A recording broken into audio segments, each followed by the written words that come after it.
Hey, happy Friday. Not sure why this thing is so super zoomed in on my face. Usually gives me a little bit more distance. The camera's not that close. I don't know if there's much I can do about that. Maybe it will like reset when Pamela will come onto the call. So let's see when she gets here. But I'm very excited to be, oh, here's Pamela. We're trying to come in. Let's see here.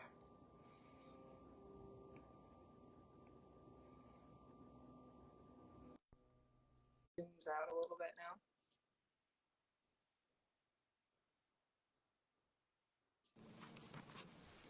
Hi. Hi, how are you? I'm good. I don't know why this camera is so super zoomed in, like way closer than it normally is. The camera's I like not just close to me at all. I just caught you talking about that and it just I don't know, maybe I'm tired. It just made me really laugh. It's like Well, it's weird, because it's like it does the same thing for weeks and weeks, and then all of a sudden I turn it on and it's like I um see my face is close. But hi. oh my gosh.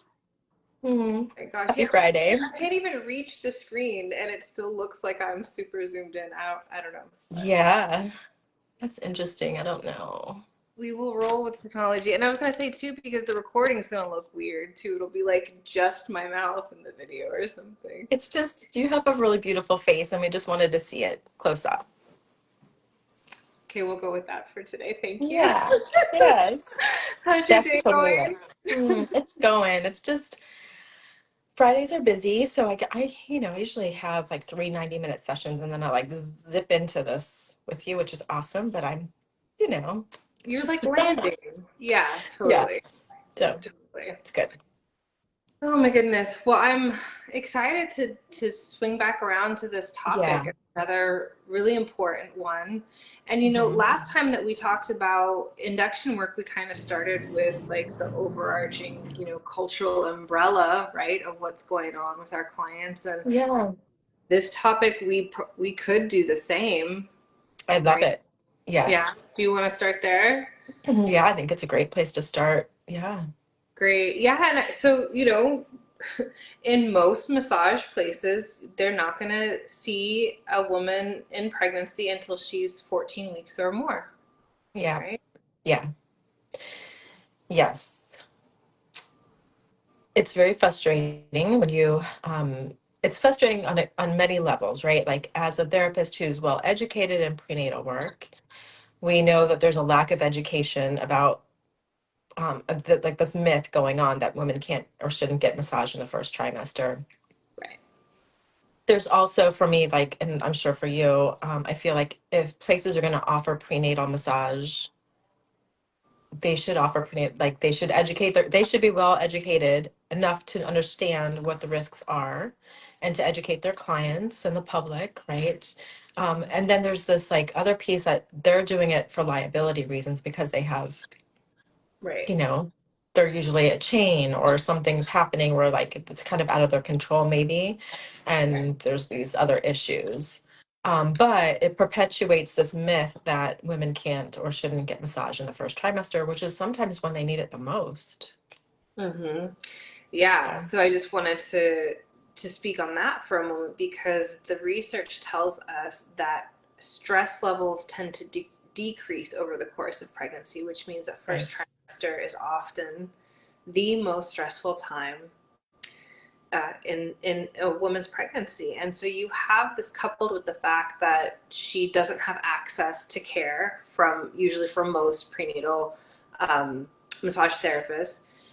That might also be coupled with non-access to other care. Sometimes even OB offices are like, you're not pregnant enough, like come back when you're 8 or 9 weeks, or maybe there are scheduling things. And so it can be a very isolating time and it can be a very lonely time, and yeah, I think that we are doing women a disservice by not welcoming them in. But you're right, there has to be a certain level of education and confidence that goes along with being able to provide care Mm. in first trimester. So I think that's something that we should definitely talk about encourage that therapists get, because the benefits of doing the work um, are huge during Hmm. this time. And when we're thinking about, you're right, like the liability concerns, um, no one wants to be associated with a loss, right? Of So, course. right. But the thing is that, like, if you are working with this population, there is no separating yourself from loss if you do this work long enough. And that doesn't mean that Hmm. we are causing loss. No, that's not what we're saying. We're just saying that loss can be an inevitable part of the cycle of pregnancy, birth, postpartum, you know, preconception. It's built into this whole cycle. And so, there are ways that we can practice safely. So, for example, like not doing any abdominal work in first trimester. Hmm. Right. That's an easy way to not be associated if there happens to be a loss. But at the same time, there are so many wonderful benefits to having care and to having touch during this time. And yeah, I mean, we could talk about a lot of those. Yeah. So we should, I think, to kind of flesh out what it is. So the risk is that um, the massage could be associated with an early loss in pregnancy, right? And what we know is that most miscarriages, there's a certain percentage that are going to happen in that first trimester anyway. Right. But we don't want it to be tied to them. You wouldn't want somebody to leave their massage, and of course it's devastating, and you're looking for some reason this happened, and if the only thing they can think of is that day they had their massage, that's problematic. But this goes back to education, because if we did a really good job of educating women on what the risks are, massage is really not going to cause a miscarriage, unless somebody did something really, like it would be malpractice. I mean, you would have to really do something not, you'd have to be out of your scope of practice, really doing something that would not be Completely. correct. And Yeah. even in doing that, like it would also probably have to. I would say that, like, a low risk healthy pregnancy, it's Mhm. pretty hard to even Yeah. intentionally, have ill will that would Yes. Yeah. actually result in a loss. So Yeah. yeah, But if we had enough education and women understood, and if it was like common knowledge, right? Like massage is not going to cause my miscarriage. If this correct, were to happen, that wouldn't be the thing that they would be thinking about, right? It would correct. be hormonal factors or some genetic issue or, you I mean, know, yeah, multiple most often it's a history genetic. of multiple, yeah, Mm-hmm. history of, multiple miscarriages or whatever. So, again, if we just could really educate people, well, so that's where we have to do the work, right? Yeah. And have good intakes as well, right? I think that's also part Yes. of why maybe in like larger Hmm. chains or spas, they're shying away from just come back when you're more pregnant and you're not such a Yeah. safety concern for us, like liability concern for us, is because they're not doing the paperwork. They're not necessarily doing the tailored, individualized Yeah. sessions that we advocate for. That's really tailored to Mhm. each woman who walks through our door, and her history and her stated needs and what we're observing in her body and all of that. Yeah. Yes. Yeah, knowing what to look for, knowing what the risk factors are, and being able to navigate that, Mm-hmm. and know who's safe on the table at first trimester and who's really not. But you're right, the big practices, or if someone who's just doing prenatal massage and really hasn't had specific prenatal education, Mm-hmm. it could be a liability and a risk issue. So yeah. Yeah. So let's see, where do we want to go from here? Do we want to talk about the benefits of doing massage in first Yeah, trimester? that sounds great. I really wish this thing would zoom out. It's so close.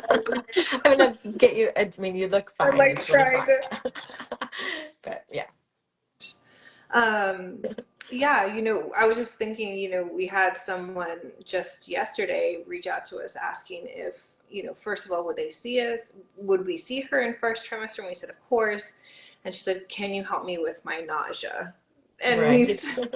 we said, perhaps, right? There's no magical, thing that we Yeah. can do for nausea. Sometimes it can be helpful, number one, to help settle the nervous system. Um, Hmm. we can create, some more space around the vagus nerve if that might be, a component of just feeling a little off. And then, especially if you have any kind of history, or training in nutrition and all of that, just really encouraging clients to keep their blood sugar really steady, which is Yeah. hard because it's like when you don't feel good, you don't necessarily want to eat. And then when you don't eat and keep your blood sugar steady, then you can get into this, cycle of not feeling well. But that was just one interesting thing of like, can I come and have this, work done? And we said, well, we can't make any guarantees for sure because there might be different reasons, but certainly if there's like a structural issue like vagus nerve, if there's just, an overreaction of the nervous system, we can definitely help with those things. Yeah. Yes. Good answers, right? And at least she called and asked, Will you see me?" Right. So, yeah. Do you have anything?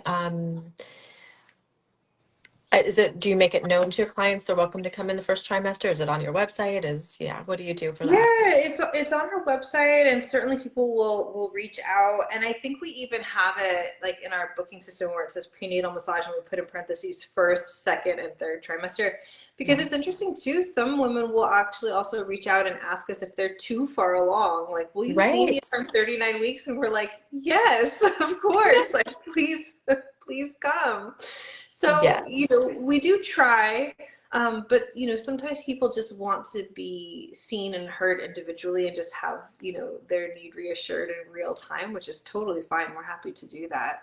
Um, but yeah, in terms of, other reasons to get massage in first trimester, there are structural reasons, right? Like if somebody has pre-existing structural issues going on, if they're not Yeah. touched for the first 3 months, right? And then they start to gain weight as, the pregnancy Mm. grows. It's compounding on a frame or on a structure that might be somewhat compromised already. And so if we can take some of those Yeah. layers of tension off, and really kind of guide the body into, better posture, better holding patterns from the get-go, that's going to set the rest of the pregnancy up for, yeah, going a bit more Yeah. smoothly.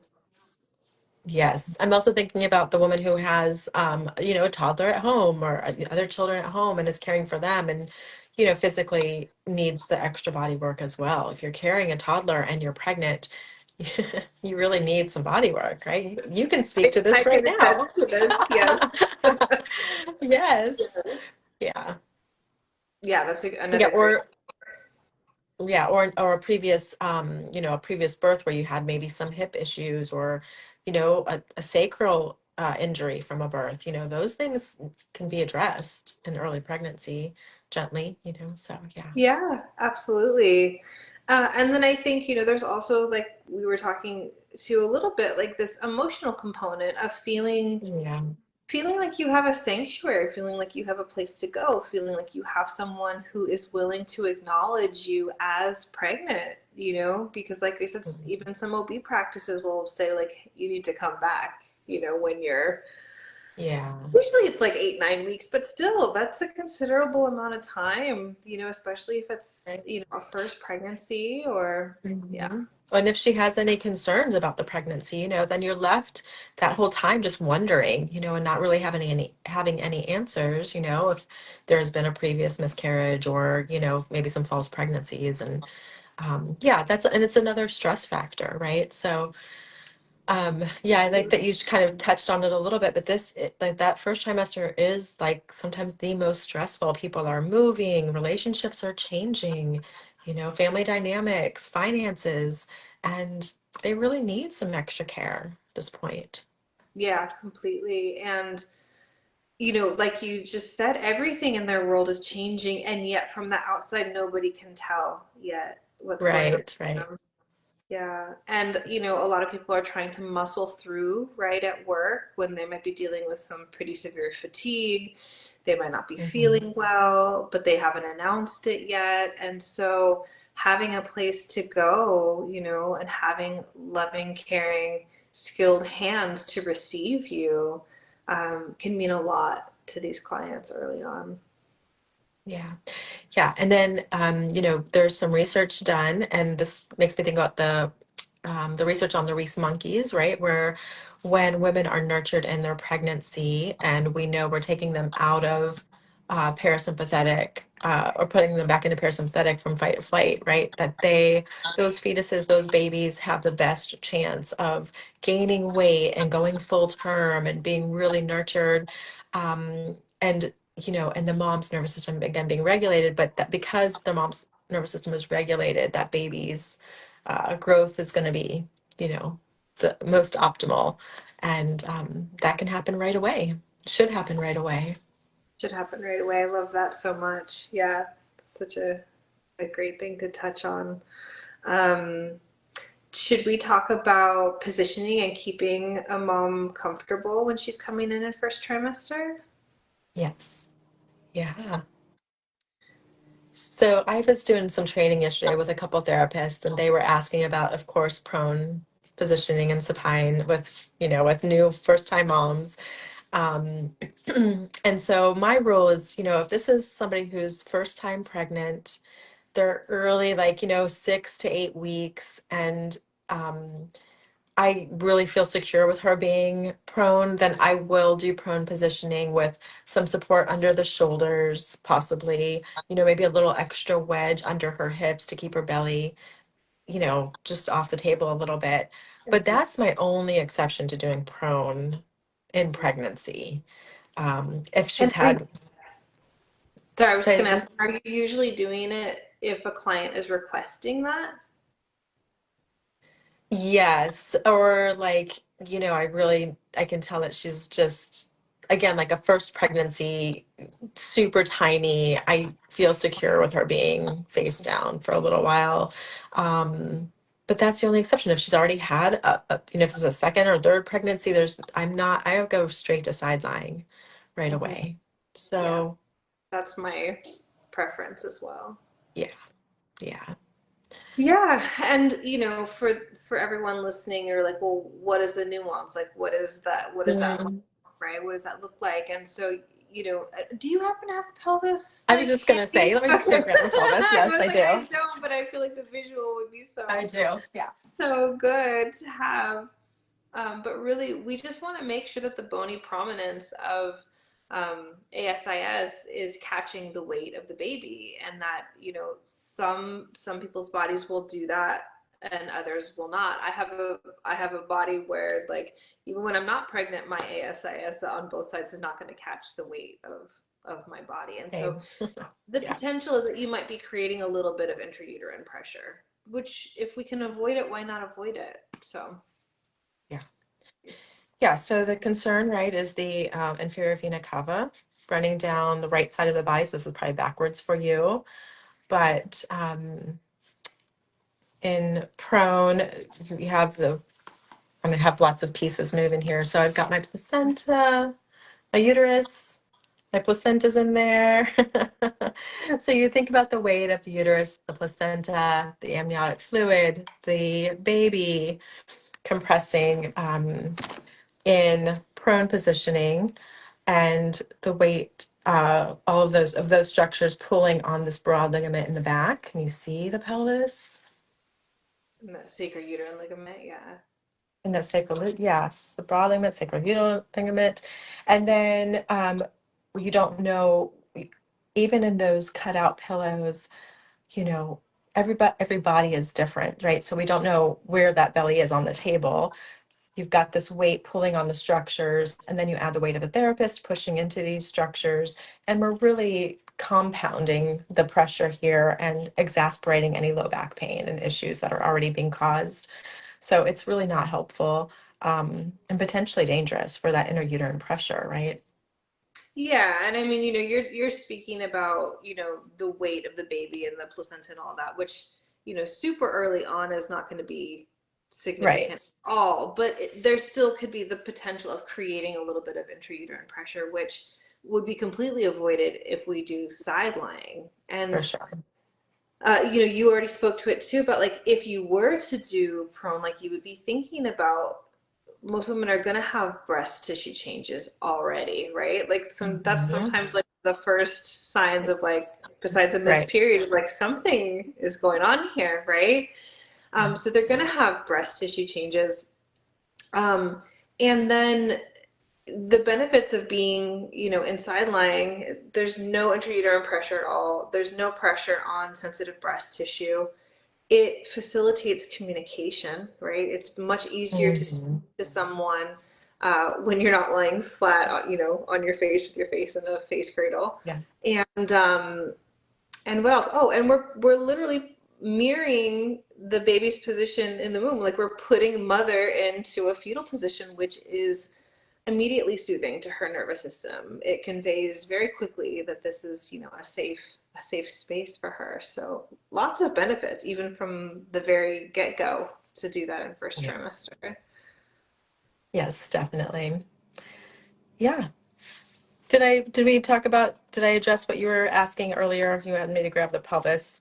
Did you want to talk I think about I think so. supply? I was just saying that like if you were to think about doing prone for someone very early on in pregnancy, I do it on just a case by case basis by seeing how prominent, ASIS. So if you want to hold up the pelvis again, Yes. see. Yeah. So and So we're looking at yeah. So we want those bony prominences to be the things that are catching the weight yeah. onto the table. So if your client were laying face down, would those bony structures be the thing to catch her weight, or is her belly catching the weight? And that's what we would Right. not want. Yeah. Yeah, because this is gonna pop pretty quick. Yeah. Well, And and I was I just saying agree. too, certain anatomies is just different. Like my ASIS, even non-pregnant, never catches my weight. Like Hmm. it's Right. you know Yeah. not Hmm. how I'm built. And then I have had other clients who, even a few weeks into first trimester, and they have more prominent bony structures there, and I'm like, well, Yes. you could if you really wanted to. But I tend to only consider that like if someone is really asking for it. Like my go-to is like, you're Hmm. pregnant, let's do sideline. And I think Yeah. too, um, people don't people aren't missing out on anything. Like we can access the entire No. body, right? Yes, yeah, and I think sometimes they don't understand that, right? They think, oh, it's not going to be as good a massage. I'm not going to get everything, but that's not the case, right? We get to everything in a very specific way. Yeah. It's really amazing body work, and the other thing is when you properly put someone in sideline, they love it, right? Immediately, they're like, I'm so comfortable. I wish I could sleep like this at home. You Yes. know? Yes. Yeah. And for those watching who haven't heard us, talk about sideline positioning and how we do it and how we teach it, right? It is much more than just holding on to a long body pillow. Like that's not going to cut it at Yes. all, right? We're No. talking about having a space for the shoulder to go into, so you have something under the head, you have something under the rib cage, and a space in between those two pillows. Nobody can see my body Yeah. because it's so zoomed in. But And a but straight line from the crown of the head to the sacrum. So she's in really good proper alignment. Yeah. yeah, and then right, getting that leg up high enough so that her hip, knee, and ankle are all in the same plane. It takes all the torque out of the low back, and then giving her a little, huggy pillow to hang on to. And sometimes perhaps doing more. Sometimes maybe Right. not so much in first trimester, but certainly second and onwards. Oh, an extra wedge under the torso pillow to give that broad ligament even more support.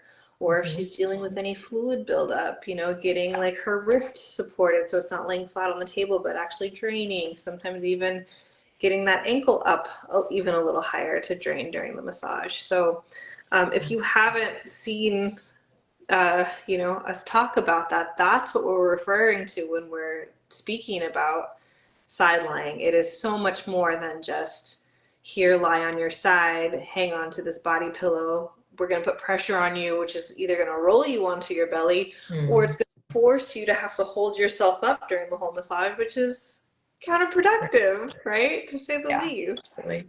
Yeah, and yeah, the hip and the table side hip, making sure there's if you're just using a pillow, that's sometimes not enough to support that hip or to put pressure into the table.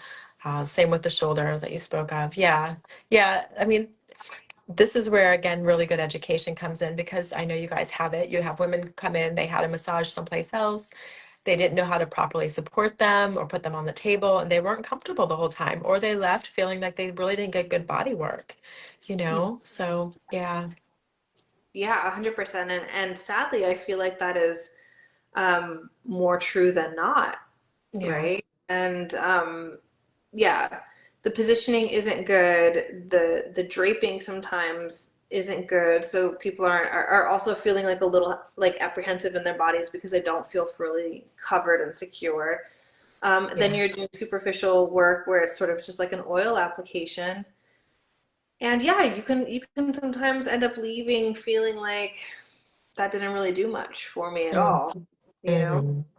Right. And potentially more frustrated if you spent a lot of money and got a pretty crappy massage, right? So, Yeah, absolutely. yeah. And so there's the frustration, yes, of having spent not just your money, but your time and your trust with Hmm. someone. But then also, there's this harder thing to define of, you walked out of there and you felt like maybe that person was actually scared to touch you, Right. Yeah. right? And then so there's like this unspoken um, sense of fragility, which is really not true, you know? Right. And So could be detrimental to them receiving other body work for the rest of the pregnancy, right? If they think, well, this is what it's like, this you is as know. good as it gets, and it's not Yeah. so good. Yeah. So, yes. Yeah. Hmm.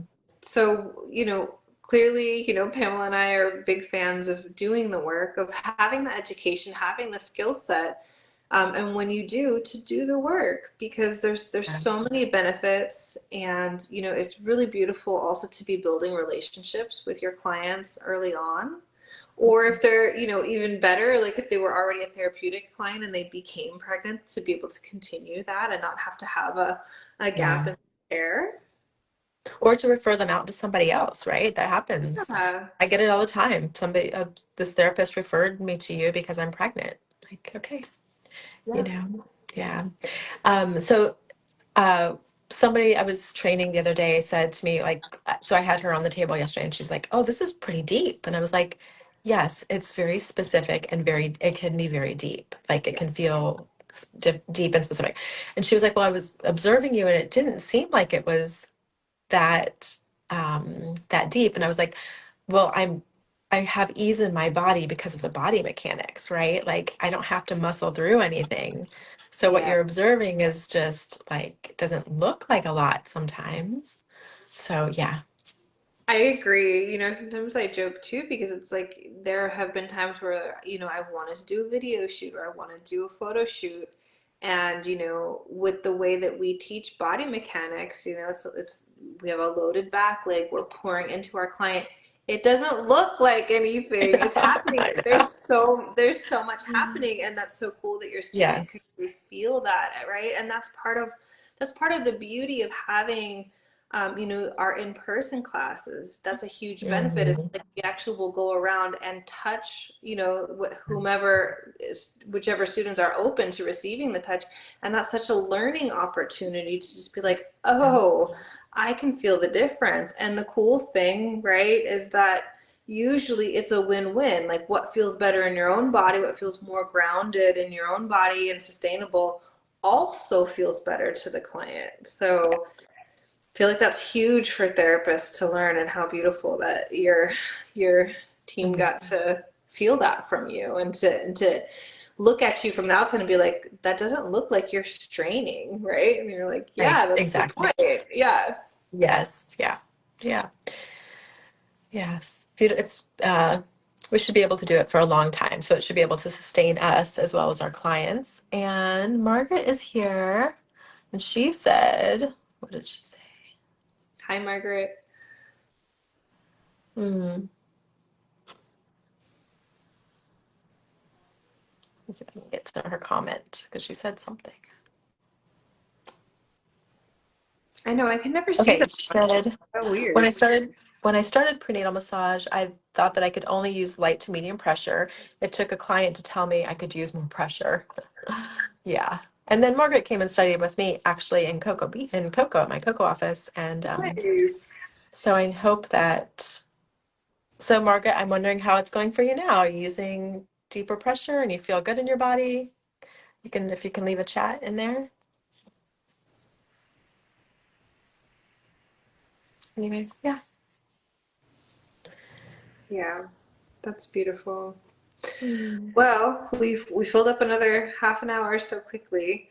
I'm sure that Yes. there's, more questions about this. We can certainly like drop something in the chat and see if anybody else has, Something any just came to comments. mind, and I know we're kind of at our time, but I want to mention this because I feel like this, I don't know, and it could maybe be a whole nother topic. So if you have someone who comes in early pregnancy and you Hmm. see them once or twice or maybe a couple times, and then you never see them again, it can be a little like, do I call them? Do I not call them? Right? Because a lot of things could have shifted for them.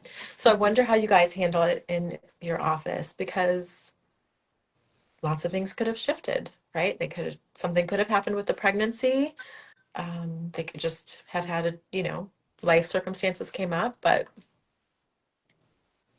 Yeah, I mean, I would say that we are evolving towards more contact and more follow-up with our clients, um, than maybe any other time in the past. And so, yeah, if someone if someone just disappears, like usually we are following up and just checking in and asking how they're doing. And I think especially because we hold space for all outcomes, right? We offer bereavement mhm, work, like we can be there for them in whatever capacity. Um, and it's rare that we have someone come early on that doesn't come in later. We will often have someone who like waits till the very end of their pregnancy, comes in and then says, "Oh, I wish I hadn't waited so long, or I wish I had found yeah, you sooner." Um, mhm, but yeah, certainly like we would follow up and just check in on them. And yeah, like even if things, even if there was a loss of some sort, just even having someone say like, "I'm so sorry," and we're here for mhm. you, I think can go a really long way. Yes, especially since nobody else is probably doing that. Even their OB office is probably not doing that. Yeah. So yeah, Yeah. Do yeah. you do Thanks for that touching. or yeah. Yeah. Yes, I again same kind of thing where I'm paying more attention now to like, oh, I haven't seen this person again or, um but I do hear often like over and over like, my OB never followed up. Or they kind of just left me hanging or there's a big gap in care. So if we can be that bridge to, you know, for them, that would be really nice. Yeah. Agreed. Yeah, and I think a bridge and just a caring check-in, Hmm. regardless of the reason, or the Right. outcome. Yeah. Yeah, for sure. Yeah. I love that. Yes. That's Okay. a So great Margaret said she's doing deeper work, but she's still struggling with confidence. But keep doing it, Margaret. It yeah. gets easier and easier. Yeah, I was gonna say, yeah, it comes with time, client feedback, Hmm. That's great. Yeah. That's great. Beautiful. Well, Great to see you. and we won't see you next week, right, Pamela? I'm going to be celebrating my daughter's 21st birthday. Yes. Yes. But David will be here with you. I'm Yes. very excited for you. Yes. Yeah, so for anyone who can come live or who wants to ask questions ahead of time too, I'm going to be interviewing David Lobenstein. He is one of the other authorized instructors of Carol's work. He's also the co-author of the third edition of Pre and Perinatal Massage Therapy, and he teaches lots of things. He's just a total wealth of knowledge and very passionate massage therapist. So yeah, I'm excited to Yes. be able to chat with him next week. Yeah, that'll be fabulous. So, all right. And I hope, you and your daughter have just wonderful memory making time together, and happy birthday to her. Thank you. All right. Yeah. Have a great weekend, everyone, and see you next week. Yeah, see you next week. Thanks, Pamela. Bye. Bye.